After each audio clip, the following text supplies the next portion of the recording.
ఈ వీడియోలో ఈ నెక్ కటింగ్ అండ్ స్టిచ్చింగ్ చూద్దాం. రెగ్యులర్గా మనం టాప్ ఎలా కట్ చేసుకుంటామో అలాగే మొత్తం టాప్ ఫ్యాబ్రిక్ లైనింగ్ ఫ్యాబ్రిక్ పెట్టేసి నేను తీసేస్తున్నాను డ్రెస్ మొత్తము. తర్వాత నెక్ అయితే క్లియర్గా చూపిస్తాను. నెక్ బ్యాక్ హై నెక్ కాబట్టి నేను ఓన్లీ 1 ఇంచ్ మాత్రమే డీప్ తీస్తున్నాను. Next back part front part separate చేసేసి ఫ్రంట్ నెక్ డీటెయిల్డ్గా చూపిస్తా.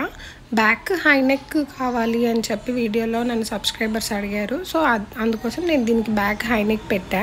ఇది ఫ్రంట్ పార్ట్ ఆర్మ్ హోల్ దగ్గర నేను కొంచెం లోపలికి కట్ చేస్తున్నాను, అదే గీసి కట్ చేస్తున్నాను. ఇప్పుడు వచ్చేసి నెక్ డీప్ నాదైతే నేను 7.5 7 ఇలా అంత పెట్టుకుంటాను. నాకు ఎంతవరకు కావాలో అంత చూసుకొని మెజర్మెంట్ లైన్ గీసేసుకొని షోల్డర్ దగ్గర వచ్చేసి 4 ఇంచెస్ నేను పెట్టుకుంటాను వెడల్పు. ఇంకా కొంచెం పెద్ద సైజ్ అయితే 4.5 అయినా పెట్టుకోవచ్చు. చిన్న సైజ్ అయితే 3.5 పెట్టుకోండి సన్నగా ఉండేవాళ్ళు. నెక్ వెడల్పు డీప్ రెండు కలిపితే వచ్చిన బాక్స్లో నేను ఇట్లా వీ షేప్ లాగా గీస్తున్నాను.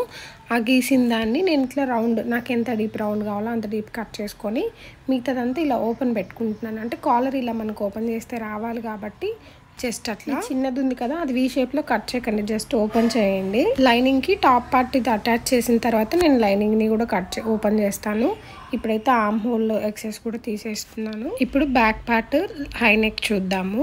ఫస్ట్ టాప్ ఫ్యాబ్రిక్ ఉంది కదా అది రైట్ సైడ్ పెట్టేసి దాని మీద లైనింగ్ పెట్టాలి. రెండు ఫ్యాబ్రిక్స్ కరెక్ట్గా పెట్టేసుకొని నెక్ రౌండ్ ఇది వెడల్పు ఉంది కదా అది మొత్తం ఇట్లా స్టిచ్ చేసుకోవాలి. స్టిచ్ చేశాక ఇట్లాగా నెక్ దగ్గర చిన్న చిన్న కట్స్ పెట్టి ఓపెన్ చేసుకుంటే మనం రివర్స్ చేసినప్పుడు ఫ్యాబ్రిక్ కొంచెం నీట్గా కనిపిస్తుంది అనమాట ఫినిషింగ్. ఇప్పుడు లైనింగ్ ఫ్యాబ్రిక్ని పైకి తీసుకొని వచ్చేస్తే అంటే లోపలికి టాప్ ఫ్యాబ్రిక్ పైకి వస్తుంది, లైనింగ్ లోపలికి వెళ్ళిపోయింది.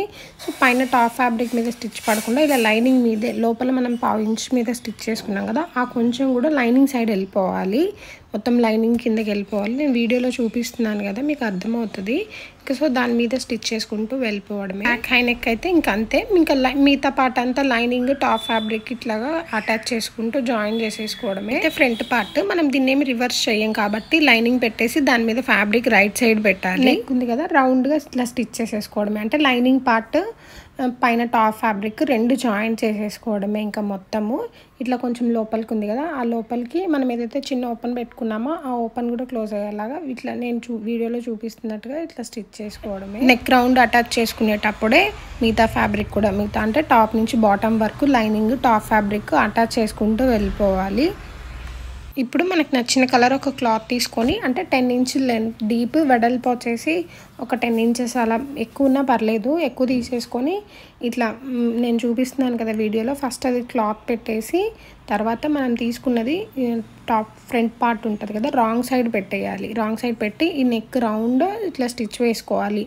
ఈ ఫ్రంట్ సైడ్ కట్ ఉంది కదా చిన్నది ఓపెన్ దాని మీద నేను ఇప్పుడైతే వేయట్లేదు, కొంచెం అంటే తిప్పడానికి కష్టంగా ఉంటుందేమో మళ్ళీ నెక్ డిస్టర్బ్ అయిపోతుంది కదా అని ఫస్ట్ రౌండ్ వేసేసిన తర్వాత ఫ్రంట్ ఓపెన్ దగ్గర కూడా ఇట్లా నేను స్టిచ్ వేస్తున్నాను సెకండ్ టైం.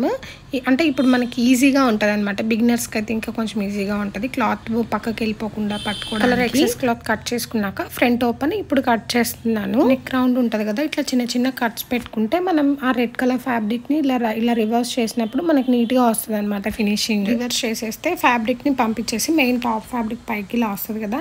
సో ఇట్లా మనం ఇట్లా పిన్స్ కనుక పెట్టేసుకుంటే చిన్న కాలర్లా ఉంటుంది. అవసరం లేదనుకుంటే నార్మల్ నెక్ లాగా మనం యూజ్ చేసుకోవచ్చు. నెక్ అనగడానికి మనము ఇట్లా లైనింగ్ మీద స్టిచ్ చేసుకుంటాం కదా నార్మల్గా ఏదైనా నెక్కి. అయితే నేను ఇప్పుడు లైనింగ్ మీద అంటే రెడ్ కలర్ ఫ్యాబ్రిక్ మీద కాకుండా టాప్ ఫ్యాబ్రిక్ ఉంది కదా దాని మీద స్టిచ్ చేస్తున్నాను. ఎందుకంటే దాని మీద బ్లాక్ థ్రెడ్ కనిపించదు. ఇప్పుడు ఇది రెడ్ కలర్ పెట్టాను కదా దీని మీద లైనింగ్ మీద వేసాను అనుకోండి మనం ఇట్లా కాలర్ రివర్స్ చేసినప్పుడు మనకు ఆ బ్లాక్ థ్రెడ్ అనేది కనిపిస్తుంది.